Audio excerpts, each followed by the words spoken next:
Ya, Assalamualaikum warahmatullahi wabarakatuh. Perkenalkan nama saya Ariko Nadif Febrias dengan NIM 24411006008. Nomor absen 8. Di sini saya akan menjawab pertanyaan soal-soal UTS Bahasa Indonesia. Ya, yang pertama ini pertanyaan tentang jelaskan hubungan antara mahasiswa dengan kreativitas menulis dan gambarkan dengan contohnya. Jawaban: hubungan antara manusia dengan kreativitas menulis sangat erat, karena menulis adalah bentuk ekspresi diri yang mencerminkan pemikiran, perasaan, dan pengalaman individu. Kreativitas dalam menulis memungkinkan seseorang untuk menyampaikan ide-ide secara unik dan imajinatif yang dapat menginspirasi dan memengaruhi orang lain. Contoh konkret adalah seorang penulis novel melalui imajinasinya. Penulis menciptakan karakter dan alur cerita yang menarik. Misalnya dalam novel Harry Potter karya J.K. Rowling, ia menggabungkan elemen fantasi dengan tema persahabatan dan perjuangan, yang tidak hanya menghibur pembaca, tetapi juga mendorong mereka untuk memikirkan nilai-nilai kehidupan dalam konteks lain. Seorang blogger yang menulis tentang pengalaman hidupnya juga menunjukkan hubungan ini.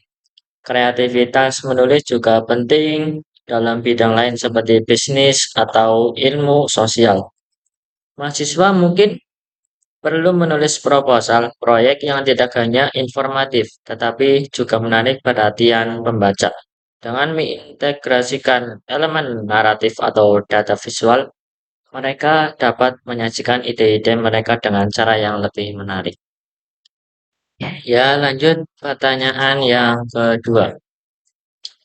Jelaskan pengertian menulis ilmiah, ilmiah populer, dan sastra dan berilah contohnya. Ya, menurut jawaban saya dalam sebuah pengertian menulis ilmiah merupakan aktivitas kreatif yang dilakukan. Ya, langsung saja ke nomor 3 ya. Pertanyaannya, jelaskan karakteristik menulis ilmiah, ilmiah populer, dan sastra dan berilah contohnya.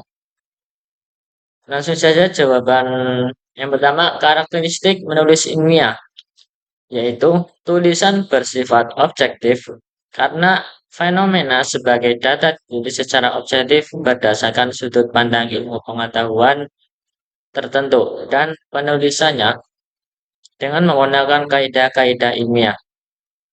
Contoh karakteristik karya ilmiah yaitu yang pertama objektivitas. Misal, contoh menggunakan data statistik untuk mendukung klaim seperti berdasarkan survei yang dilakukan terhadap 1.000 responden, 75% menyatakan dan seterusnya. Yang kedua, struktur teratur. Contohnya memiliki bagian seperti pendahuluan, tinjauan pustaka, metodologi, hasil, dan kesimpulan. Misalnya di bagian hasil, penulis akan menyajikan temuan penelitian dengan tabel atau grafik. Yang ketiga, bahasa formal. Contohnya, menghindari bahasa sehari-hari dan penggunaan istilah teknis seperti epidemiologi, alih-alih penyakit. Yang keempat, karakteristik yang keempat dalam menulis ilmiah yaitu referensi dan kutipan. Contohnya, mengutip penelitian lain seperti menurut Smith dalam kurung 2020, tutup kurung, peningkatan suhu global berkontribusi terhadap dan seterusnya. Yang kelima, analisis dan argumentasi. Contohnya yaitu menyajikan argumen yang logis berdasarkan data yang ada. Misalnya, hasil analisis menunjukkan bahwa ada korelasi positif antara X dan Y yang dapat dijelaskan oleh dan seterusnya. Terus yang terakhir dari karakteristik menulis ilmiah yaitu kesimpulannya berdasarkan bukti. Contohnya yaitu menyimpulkan temuan dengan merujuk kembali pada data yang disajikan. Oleh karena itu, penelitian ini menyimpulkan bahwa dan seterusnya. Lanjut ke soal yang terakhir, nomor 4, yaitu jelaskan persamaan dan perbedaan antara penulisan ilmiah, ilmiah populer, dan sastra dengan disertai dengan contohnya. Langsung saja jawaban nomor 4. Yang pertama, penulisan ilmiah. Persamaannya yaitu sama-sama bertujuan untuk menyampaikan ide atau informasi. Yang kedua, menggunakan struktur yang jelas dengan pengantar, isi, dan penutup.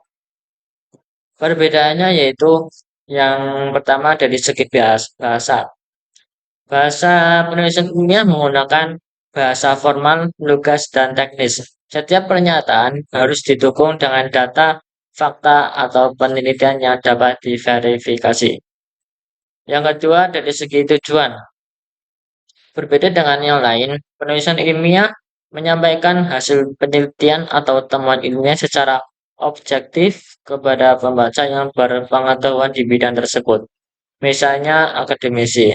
Terus yang ketiga dari gaya penulisan, yaitu menekankan logika, kejelasan, dan kekonsistenan, tidak ada elemen emosi atau imajinasi, hanya fakta.